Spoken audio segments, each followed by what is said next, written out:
kami akan melakukan praktek kegiatan coaching dengan alur theta yang akan diperankan oleh Dwi Pramono sebagai coach dan Dewi Irawati sebagai coach dengan skenario kasus 1.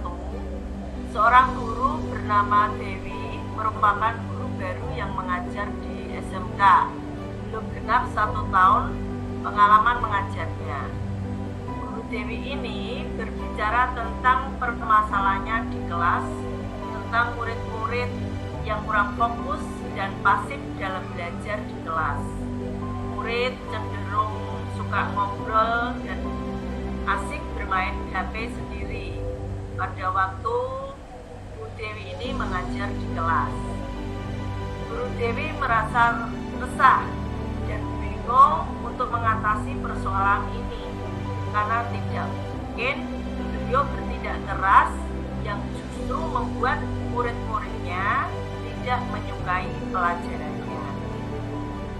Nah, langsung saja kita mulai peran dari kegiatan coaching dengan kasus 1. Selamat pagi Pak Pram, bagaimana kabarnya? Sehat Pak Pram? Selamat pagi Bu Dewi, alhamdulillah sehat Bu. Ada yang bisa saya bantu Bu? Ya Pak Pram, saya ini lagi gelisah nih Pak. Boleh nggak Pak kalau saya ngobrol-ngobrol sebentar dengan Pak Pram? Mengganggu tidak?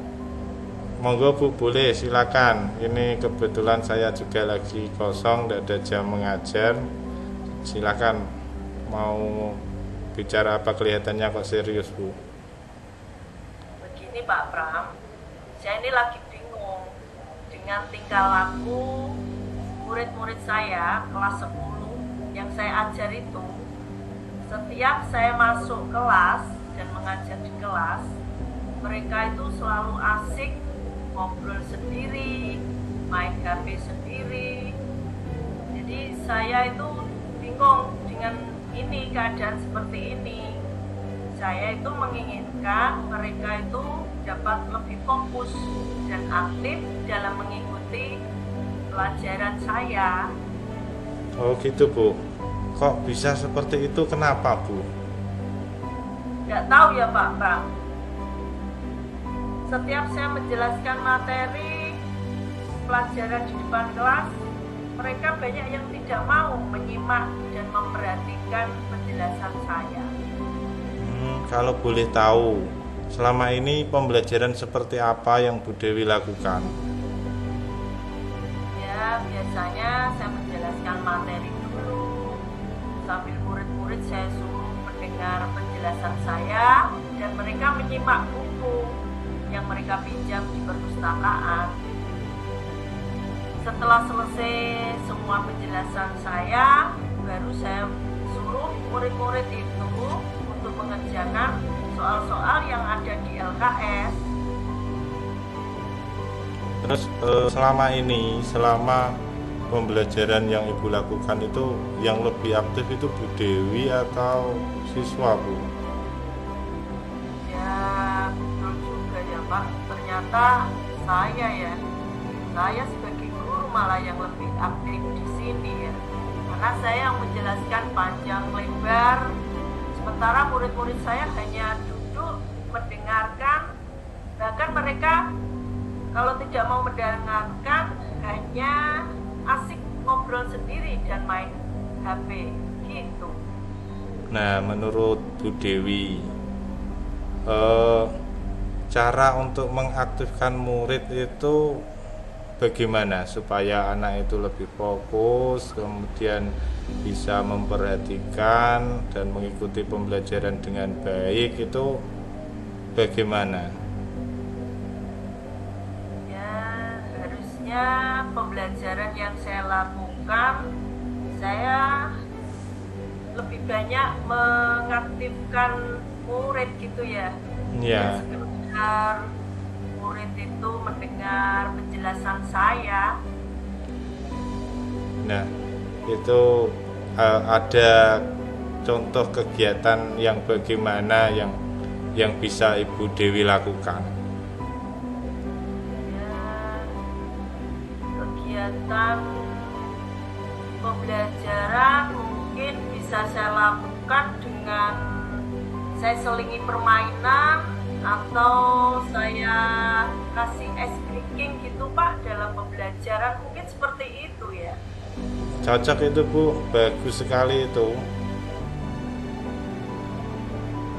Ibu sebenarnya sudah bisa ini memecahkan masalah Bu Dewi sendiri.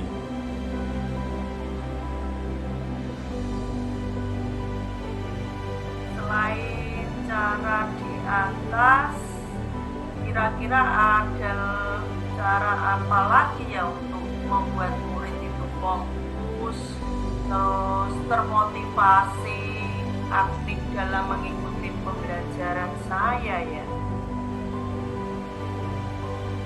Nah, motivasi di dalam diri murid itu kan macam-macam caranya.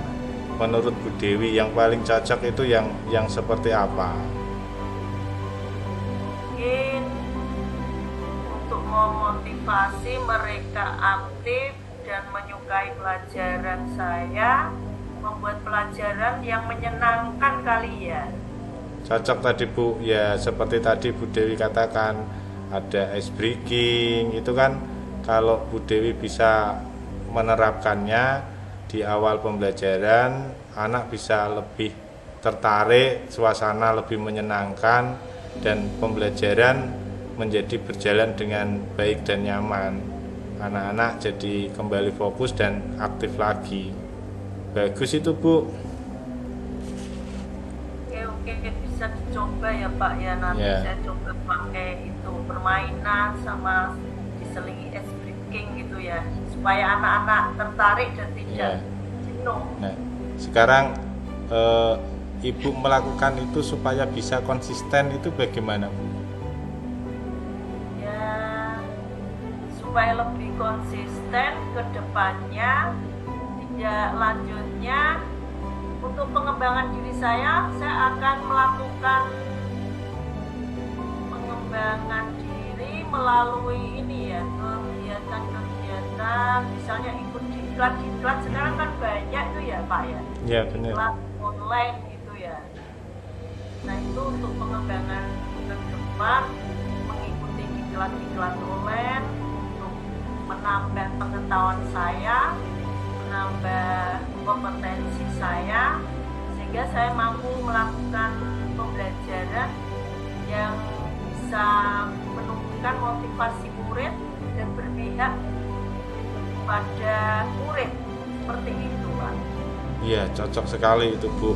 Jadi mungkin dengan Ibu bisa mengikuti pengembangan diri, mengikuti diklat, itu menjadi wawasan baru untuk Ibu. Terus pembelajaran yang Ibu lakukan bisa lebih variatif, lebih kekinian, sehingga pembelajaran tadi bisa berjalan dengan maksimal. Sebenarnya Ibu ini hebat, bisa menemukan solusi sendiri dari masalah Ibu. Oke Pak, sudah ada ini ya, titik terangnya. Oke, terima kasih Pak. Hari ini saya merasa sedikit plong, sudah dapat titik terangnya. Mudah-mudahan ke depan saya bisa menerapkannya, dapat pencerahan dari ini, sehingga saya nggak kepikiran dengan hal ini lagi. Terima kasih Pak sharing-sharingnya. Doakan ya Pak, semoga lancar dan sukses saya ke depannya bisa melakukannya. Sama-sama Bu Dewi, amin. Saya doakan Bu Dewi bisa sukses, terus kembali ke pembelajaran yang menyenangkan bagi murid, terus apa yang Ibu harapkan bisa tercapai. Sama-sama Bu Dewi. Baiklah Pak Pram, saya balik ke ruangan saya dulu ya, sebentar lagi ada jam ngajar. Ya Bu, silakan Bu. Ya, terima kasih sekali lagi Pak Pram. Sama-sama.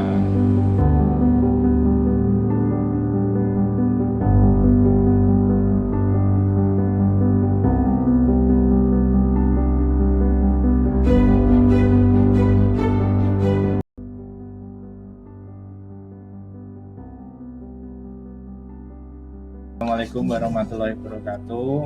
Selamat siang Bu Ira, Pak Komang Witarsa, dan teman-teman CGP yang lain yang saat ini telah sampai di kegiatan pembelajaran, kegiatan coaching. Langsung saja di sini saya akan mempraktekkan kegiatan coaching dengan kasus, yaitu seorang guru bernama Pram, merupakan guru yang mengajar di salah satu SMK di Jepara. Beliau mengajar mapel produktif jurusan TJKT. Guru Pram ini bercerita tentang permasalahannya di kelas, tentang salah satu murid yang pasif dalam belajar di kelas. Murid tersebut bernama Alan. Dia cenderung diam saat Pak Pram mengajar di kelas. Ketika praktek unjuk kerja, murid Alan ini cenderung tidak mau jika disuruh maju ke depan. Setelah diberikan motivasi oleh guru Pram, akhirnya mau maju, akan tetapi kemampuan prakteknya masih lemah. Dan guru Pram merasa resah dan bingung mengatasi persoalan ini. Guru Pram berharap ada solusi supaya seluruh murid bisa mencapai kompetensi yang diharapkan, tidak terkecuali yang bernama Alan. Dalam kegiatan kali ini melibatkan dua CGP, di mana yang pertama adalah Dewi Irawati sebagai coach dan saya sendiri Dwi Pramono sebagai coachee. Langsung saja kita mulai, Bu Ira, Dewi. Baik Pak Pram. Selamat pagi Bu Dewi. Bagaimana kabarnya? Sehat Bu Dewi? Ya, alhamdulillah sehat Pak Pram. Bagaimana kabar Pak Pram sendiri? Alhamdulillah sehat juga Bu. Bu Dewi sedang sibuk atau tidak Bu? Kalau tidak, boleh saya mengganggu waktunya sebentar, mau ngobrol sebentar Bu? Oh, boleh Pak, silakan. Saya ini lagi kosong jam Pak. Anak-anak baru PKL nih. Silakan Pak Pram. Begini Bu Dewi, barusan ini tadi kan saya mengajar di kelas 11 TJKT. Nah, kebetulan materinya itu tentang praktek unjuk kerja. Jadi anak-anak saya beri kesempatan satu persatu untuk maju ke depan mempraktekkan tentang crimping kabel UPP. Tapi tadi itu ada salah satu anak yang bernama Alan. Itu dia ketika saya suruh maju itu susah dan cenderung tidak mau. Akhirnya saya beri motivasi, kemudian dia mau, tapi ketika di depan itu yang dilakukan itu prakteknya hasilnya kurang memuaskan. Nah, saya ingin sedikit diskusi dengan Ibu. Kira-kira masalah yang saya hadapi ini sebaiknya bagaimana? Nah, saya berharap itu kedepannya itu semua siswa itu bisa aktif dalam pembelajaran saya, termasuk ketika praktek itu juga bisa dengan baik hasilnya, sehingga kompetensinya itu bisa tercapai. Oh, begitu ya Pak Pram. Kenapa bisa seperti ini ya Pak Sri Alan ini? Ya, saya nggak tahu juga ya Bu. Padahal materi itu sudah saya berikan dalam pembelajaran melalui panduan di modul itu sudah ada. Tapi kenapa masih ada yang belum paham juga? Ya, terus terutama si Alan ini Bu. Kalau boleh tahu, sebenarnya bagaimana sih proses pembelajaran yang Pak Pram lakukan di kelas? Ya, ini Bu, biasanya saya menjelaskan materi dulu, kemudian murid-murid itu mendengarkan penjelasan saya, kemudian menyimak modul, terus materi itu sudah ada di modul, setiap langkah itu ada dan saya kuatkan dengan penjelasan dari saya. untuk anak supaya paham seperti itu, Bu. Oke. Pak Pram pernah mendengar tes diagnostik? Oh iya betul, Bu, pernah. Saya pernah, kebetulan itu materi itu dipelajari di kegiatan JGP yang kebetulan saya ikuti juga. Nah, terus ini itu ya, Bu, yang kaitannya dengan pembelajaran berdiferensiasi itu ya. Ya, benar sekali Pak Pram, pembelajaran berdiferensiasi ya. Oh, baiklah, Bu, berarti saya perlu melakukan analisis diagnostik terlebih dahulu ya, Bu, artinya berarti supaya tahu kebutuhan masing-masing dari siswa itu apa, seperti itu, Bu. Ya, betul Pak. Lalu setelah ini Pak, setelah Pak Pram ini membuat analisis diagnostik ya tadi ya, seperti Ya. itu. Nah, kira-kira rencana selanjutnya dari Pak Pram ini apa kira-kira? Jadi begini, setelah saya membuat analisis diagnostik, nanti kan saya tahu hasilnya. Kemudian saya bisa mengelompokkan siswa berdasarkan kebutuhan dan minatnya. Nah, di antaranya mungkin ada salah satu yang dia masuk di kelompok audio visual. Ya, jadi dia lebih suka untuk menonton tayangan video. Rencana saya itu saya membuat video pembelajaran tentang tutorial tadi, Bu. Tutorial praktek crimping kabel misalnya di materi tadi, terus dari video tutorial itu nanti anak yang kelompok visual tadi bisa menyaksikannya dan memutarnya berulang-ulang. Mungkin dengan cara itu anak tersebut bisa cepat paham, termasuk mudah-mudahan diantaranya adalah halang. Ya, bagus ya, bagus sekali Pak. Mungkin bisa dicoba ya Pak Pram ya, bisa dicoba itu untuk membantu anak-anak yang memiliki gaya belajar yang berbeda itu ya Pak. Kalau di teori pembelajaran diferensiasi kan memang seperti itu, kita harus bisa mengakomodir kebutuhan murid. Ya, bagus Pak Pram, bisa dicoba nanti ya. Kalau untuk tindak lanjutnya kira-kira bagaimana Pak Pram? Apa yang akan Pak Pram lakukan selanjutnya supaya mampu untuk melakukan pembelajaran yang berpihak pada murid ini secara konsisten gitu Pak?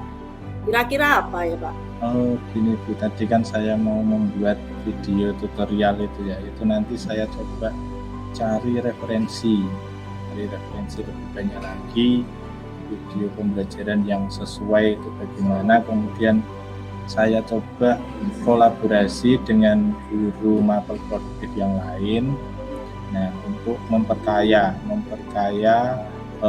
materi yang bisa saya sampaikan ke anak, sehingga pembelajaran bisa lebih menarik, anak lebih aktif, dan akhirnya kedepannya lebih variatif, sehingga tujuan dari pembelajaran itu sendiri bisa tercapai, Bu. Kalau saya seperti itu, Bu, rencananya. Oh iya, baiklah Pak Pram, ternyata Pak Pram sudah dapat menemukan solusi ya dari permasalahannya ini. Selamat mencoba ya Pak Pram, mudah-mudahan berhasil sesuai yang Pak Pram harapkan. Iya, Bu, terima kasih Bu Dewi, mohon maaf sudah mengganggu waktunya, meluangkan waktunya untuk diskusi dengan saya, dan saya setelah ngobrol dengan Bu Dewi ini rasanya lebih lega, lebih plong, tinggal nanti saya penerapannya atau pelaksanaannya mudah-mudahan bisa berjalan lancar. Sama-sama Pak Pram, saya doakan lancar, sukses pokoknya untuk Pak Pram. Amin. Sukses. Baiklah Bu Dewi, sekali lagi terima kasih ya Bu. Saya mau kembali ke ruang lab TKJ dulu. Sekali lagi terima kasih. Oke Pak Pram, silakan. Sama-sama Pak Pram.